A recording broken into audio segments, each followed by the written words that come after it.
Perkenalkan, saya atas nama Nurul Witri dari kelas PAIB dengan NIM 2024 010101064. Dalam kesempatan kali ini, saya akan mempresentasikan materi yang diberikan oleh Bapak Dosen Muhammad Saleh Asingkili SPD MPD dalam mata kuliah PPKN.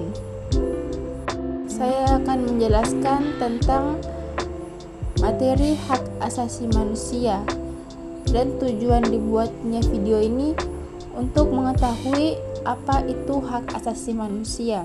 Baik, langsung saja ke pembahasan yang pertama, yaitu definisi hak asasi manusia. Hak asasi manusia atau sering disebut HAM adalah seperangkat hak yang melekat pada diri manusia sejak lahir, tanpa memandang ras, agama, jenis kelamin, status sosial, atau latar belakang lainnya. Hak-hak ini bersifat universal, artinya berlaku untuk semua orang di seluruh dunia.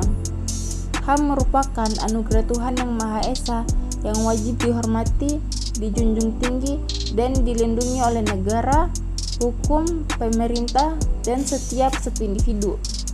Pembahasan yang kedua yaitu HAM itu sendiri mulai dideklarasikan secara universal oleh Perserikatan Bangsa-Bangsa atau PBB pada tanggal 10 Desember 1948 atau sekitar 3 tahun setelah Indonesia mengalami kemerdekaan. Deklarasi Umum Hak-Hak Asasi Manusia dilakukan dengan tujuan untuk memberikan kebebasan hak manusia yang asasi kepada seluruh masyarakat dunia. Selain itu, deklarasi HAM itu juga dilakukan dengan tujuan untuk menyadarkan masyarakat di seluruh dunia agar selalu menghormati dan menegakkan HAM.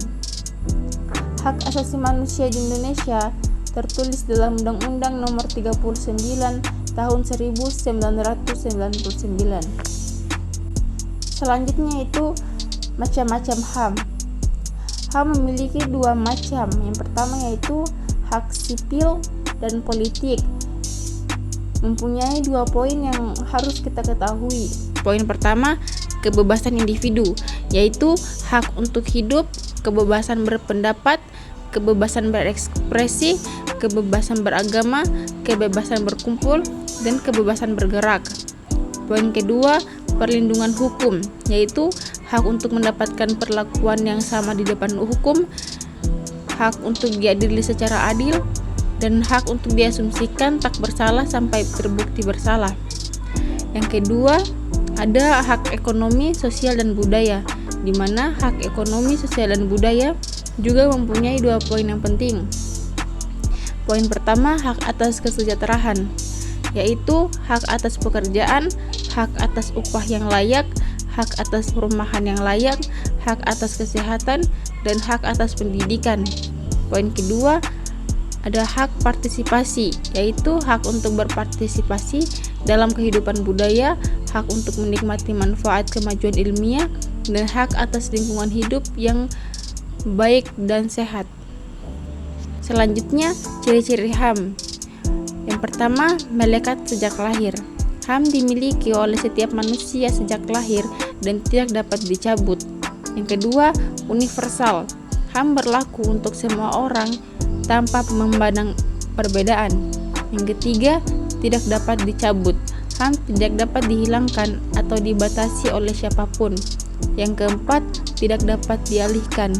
HAM tidak dapat dijual atau diwariskan. Yang kelima, saling terkait. Hak-hak dalam HAM saling terkait dan tidak dapat dipisahkan. Pembahasan selanjutnya yaitu contoh pelanggaran HAM.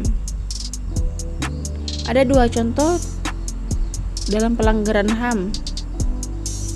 Yang pertama, pelanggaran HAM sipil dan politik, yaitu penahanan sewenang-wenang, penyiksaan, perlakuan tidak manusiawi dan merendahkan martabat, penghilangan paksa, pembatasan kebebasan berekspresi, beragama dan berkumpul, peradilan yang tidak adil, diskriminasi berdasarkan ras, agama, gender, atau orientasi seksual. Yang kedua, pelanggaran HAM ekonomi, sosial, dan budaya, yaitu kemiskinan ekstrim, kelaparan dan kekurangan gizi, akses terbatas terhadap pendidikan dan kesehatan, perampasan tanah dan sumber daya alam, dan pemudahan modern. Yang terakhir yaitu pentingnya memahami HAM. Memahami HAM sangat penting karena pertama, menghormati martabat manusia. HAM mengakui bahwa setiap manusia memiliki martabat dan nilai yang sama. Yang kedua, mencegah pelanggaran. Dengan memahami HAM, kita dapat mencegah terjadinya pelanggaran HAM. Yang ketiga, membangun masyarakat yang adil. HAM merupakan dasar bagi terciptanya masyarakat yang adil dan sejahtera. Sekian presentasi dari saya. Wabillahi taufiq walhidayah. Wassalamualaikum warahmatullahi wabarakatuh.